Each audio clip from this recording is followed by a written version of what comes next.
Karima is working with the Ministry of Education in Morocco with the community project Tamkeen, among other things, to bring people and communities together to talk, meet, and resolve conflicts. And you want to talk about the questions we need to ask. Thank you very much, Martin. I'm first really want to thank René and the whole Bildung team for inviting me to be in this co-reflection with you. I really enjoyed last year's conference, and this year's conference is so on point in terms of what AI is waking up in everybody's. And it's not a coincidence that you started with the questions, what are the hopes and what are the fears?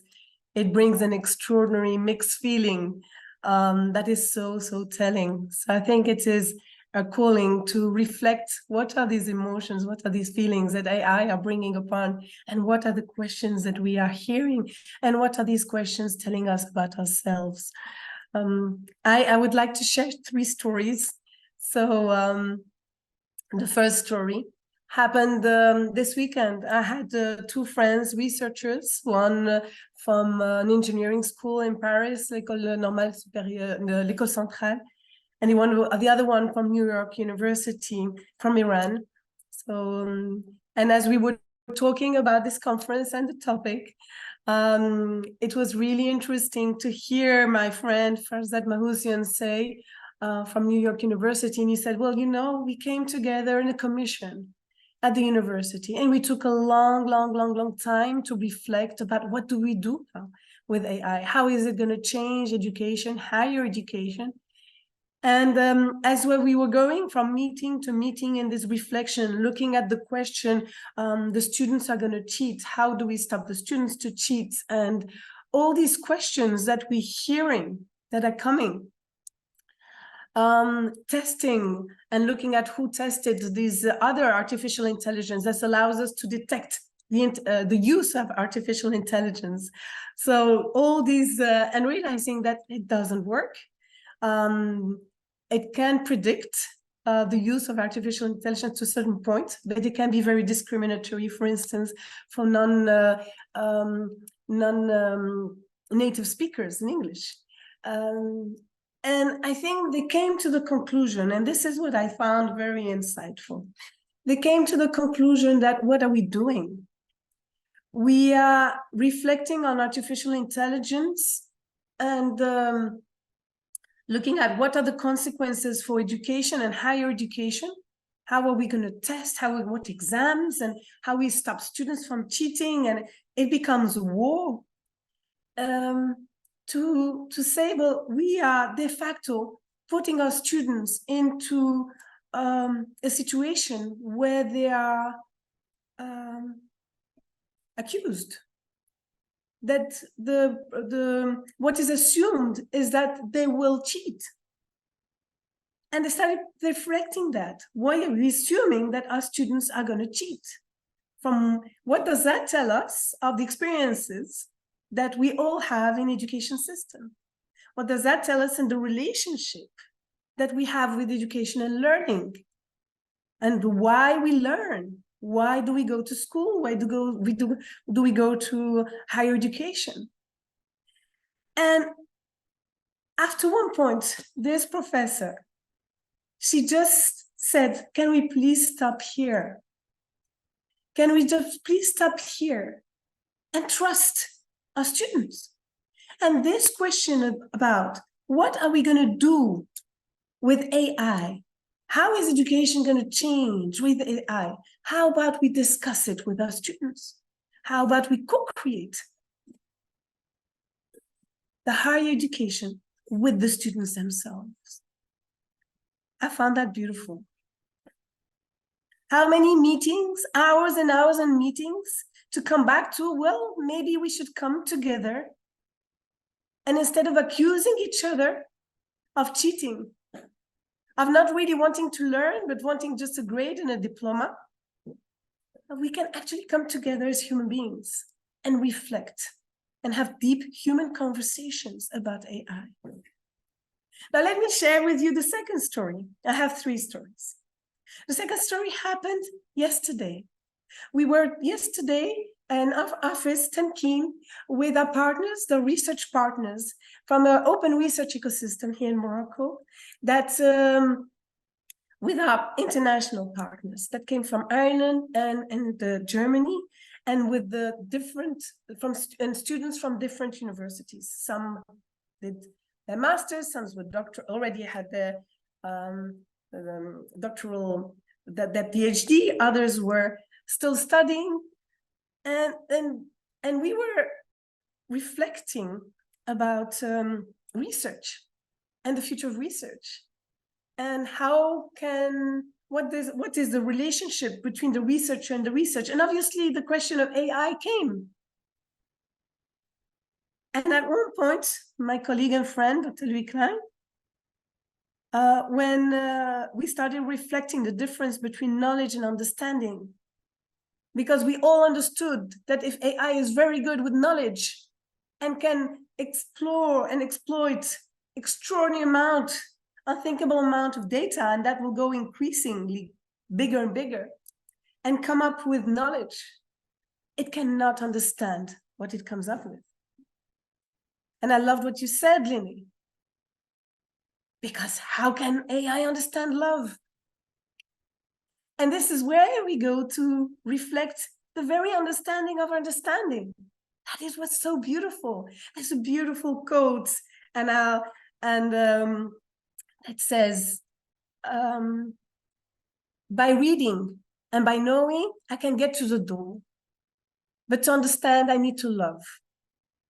And this is very much what we can experience, the very miracle of being a human being, that we can experience growing understanding and growing a shared understanding that is embodied, that is not only cognitive process. And as the cognitive science came to recognize, understanding is not cognitive only.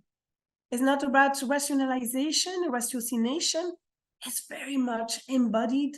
It's motor, it's sensory. It's in the heart.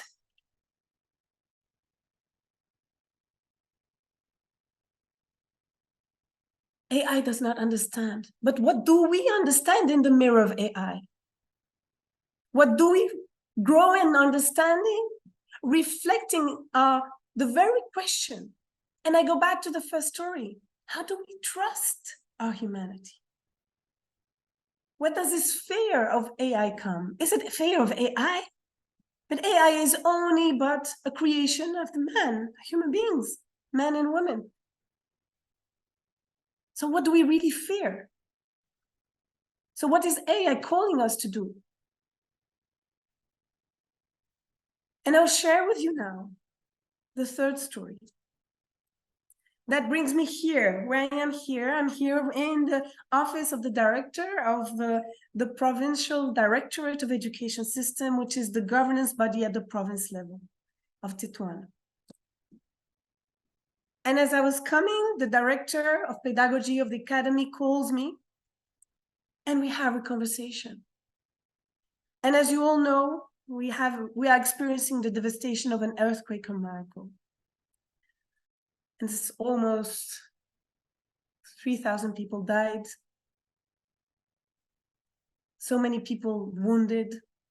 So many people yet to be found.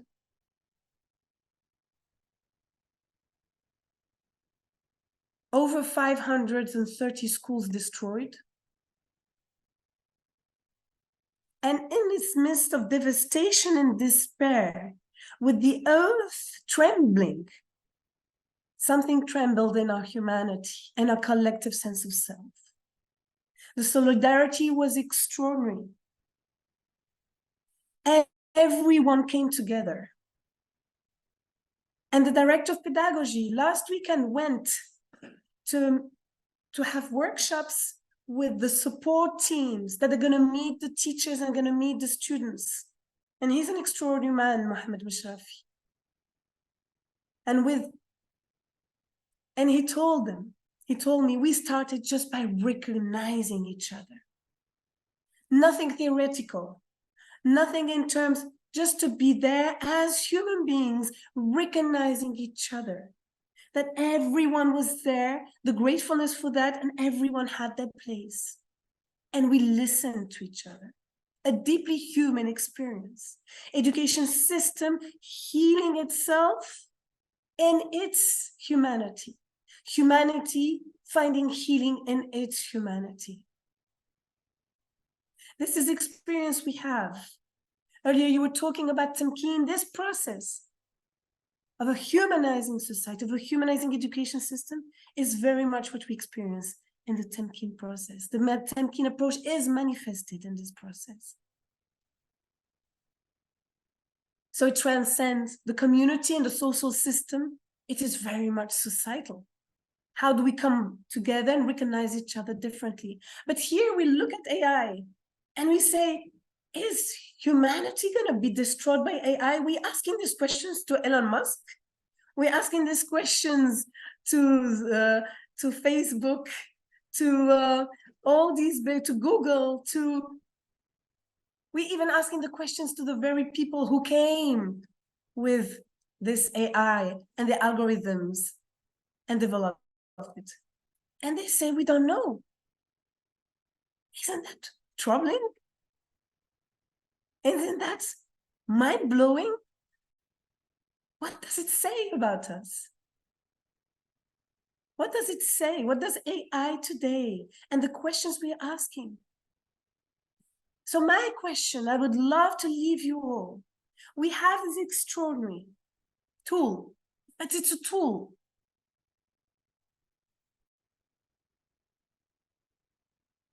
Of big language model. But can that big language model learn from the wisdom of the language of our humanity?